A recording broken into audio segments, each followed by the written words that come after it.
जय श्री राधे कृष्णा भक्तों।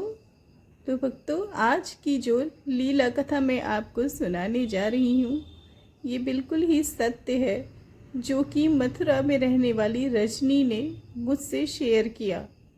वो भक्तों, इस लीला कथा को पूरा सुनने के बाद अगर आप भी लड्डू गोपाल की पूजा अर्चना करती होंगी तो आपका कलेजा कांप जाएगा।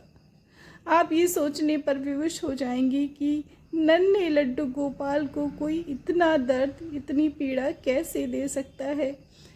वो लड्डू गोपाल जो हमें सिर्फ खुशियाँ और आनंद देते हैं, उन्हें क्रोध में आकर कोई इतना दर्द, इतनी पीड़ा कैसे दे सकता है। ये जानने के लिए इस लीला कथा को पूरा अवश्य सुनिए।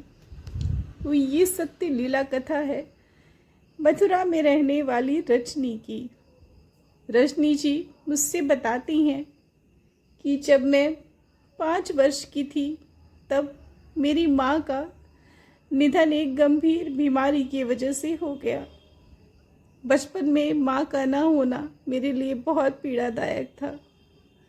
घर में कोई भी मुझसे इतना प्यार नहीं करता जितना मेरी माँ मुझसे किया करती थी। माँ के जाने के बाद पापा की डांट, मार और बाकी घर वालों के अत्याचार सहते सहते मैं बड़ी हुई और ये जैसे मेरी नियति बन चुकी थी। दुख तो मेरे जीवन से जाने का नाम ही नहीं ले रहा था।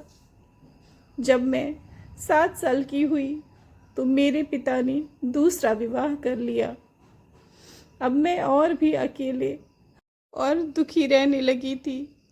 माँ का साया बचपन में ही हटने के बाद अब पापा का प्यार भी मेरे लिए ख़त्म हो चुका था। पापा ने दूसरी शादी के बाद मुझसे बिल्कुल संबंध ख़त्म कर लिया। वो कहते थे कि मैं तुम्हारे लिए मर चुका हूँ, अब मेरी दूसरी दुनिया है, तुम्हारी उस दुनिया में कोई जगह नहीं है, मेरी आंखों के सामने से हमेशा के लिए दूर हो जाओ, मर चुकी हो तुम मेरे लिए।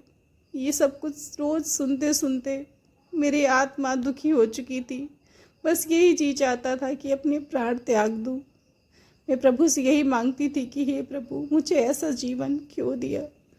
फिर मेरी स्कूल की एक मित्र ने एक दिन मुझे अपने नन्हे गोपाल जी से मिलाया। मैं बहुत रो रही थी तो उसने बोला कि रजनी, तू भी अपने घर एक नन्हे गोपाल को ले आ।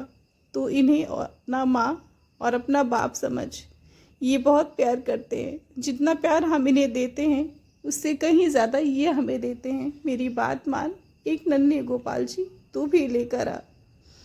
मेरे पास पैसे नहीं थे, माँ की एक निशानी थी, उसे सोनार की दुकान पर बेचकर मैं अपने घर नन्हे से लड्डू गोपाल लेकर आई। मैं पूरे तन मन से उनकी सेवा करने लगी। उनको पहनाने के लिए मेरे पास ज़्यादा वस्त्र तो नहीं थे, लेकिन फिर भी मैं किसी तरह उनके लिए वस्त्र खरीद कर लाती और अपने हाथों से उनके लिए तरह तरह के भोग बनाती और उन्हें खिलाया करती, उनकी मालिश करती, उन्हें रातों में लोरियाँ सुनाती। गोपाल जी सो जाते और उसके बाद मैं भी उनके चरणों के पास वहीं सो जाती। ये करते करते बहुत वर्ष बीत गए। मेरे पापा मेरे विवाह की तैयारियां शुरू कर दिए। वो कहते थे कि मुझे बस किसी भी तरह तेरी शादी करके यहाँ से हटाना है, तेरी शक्ल और देखना मुझे अब मंजूर नहीं है। उन्होंने मेरा विवाह एक बहुत ही बुढ़े इंसान से तय कर दिया, जो मेरे से उम्र में 15 साल बड़े थे। मेरा विवाह हो गया। विवाह के बाद मैं अपने ससुराल लखनऊ चली आई, लेकिन दुख ने मेरा पीछा यहाँ भी नहीं छोड़ा। 4 वर्ष बीत गए, मेरी कोई भी संतान नहीं हुई। इसके लिए मुझे रोज़ अपनी सास और अपनी जेठानी से ताने सुनने पड़ते थे। मेरा हर एक दिन रोते हुए गुजरता था, लेकिन शादी के बाद मैं अपने गोपाल जी को अपने साथ लेकर आई, जिससे मैं उनकी सेवा हमेशा करती रहूँगी।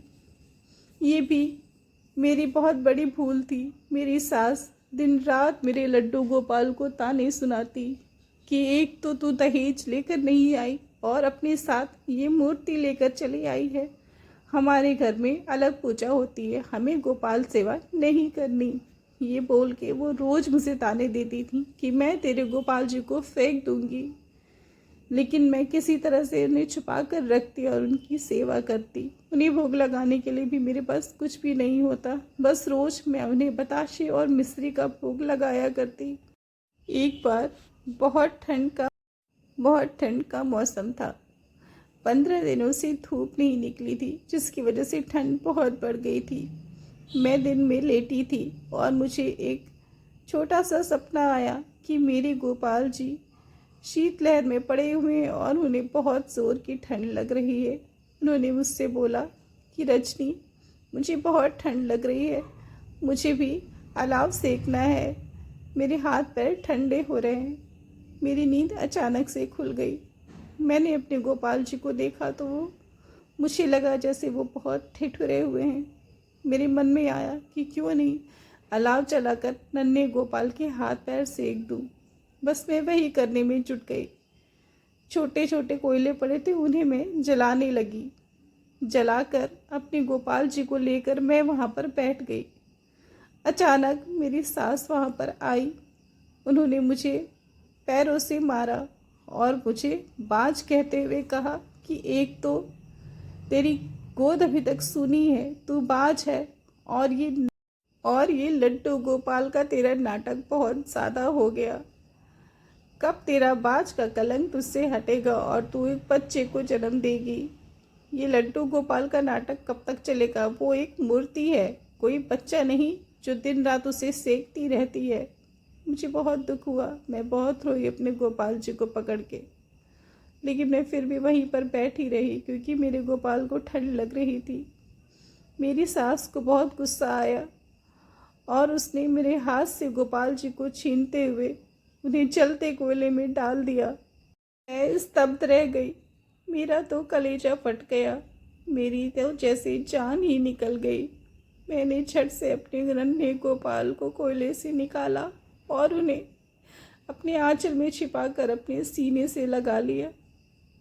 मैं रोने लगी कि हे प्रभु, अब मैं क्या करूं? मेरी वजह से तुझे इतनी पीड़ा, इतनी जलन सहनी पड़ी।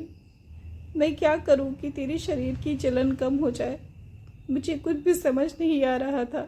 पास में एक बाल्टी में पानी रखा था। मैंने उससे गोपाल जी को खूब नहलाया। बहुत ठंड थी, उन्हें ठंड भी लग रही थी। उसके बाद मैंने उनके कंबल में उन्हें लपेटा और उनके कमरे में ले गई। मुझे ऐसा महसूस हो रहा था जैसे उनके शरीर में फफोले पड़े हैं और उन्हें बहुत जलन हो रही। उनके नेत्रों से अश्रु बह रहे थे, ऐसा मुझे प्रतीत होने लगा। मैं झट से चंदन का लेप बनाकर उनके पूरे शरीर पर लगाने लगी तो मेरी सास मुझे और ताने सुनाती कि ये कोई बच्चा नहीं है जो इन्हें चंदन का लेप लगाकर ठंडा कर रही है। ये तो एक पीतल की मूर्ति है, तू इन्हें एक बच्चा समझती है, बाज कहेंगी।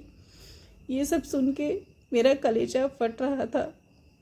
मैं बस रोए जा रही थी कि हे प्रभु, मेरी वजह से आपको इतना कष्ट सहना पड़ रहा। मुझे बहुत दुख हुआ और बहुत क्रोध आया। उस दिन मैंने अपनी सास को जवाब दे दिया।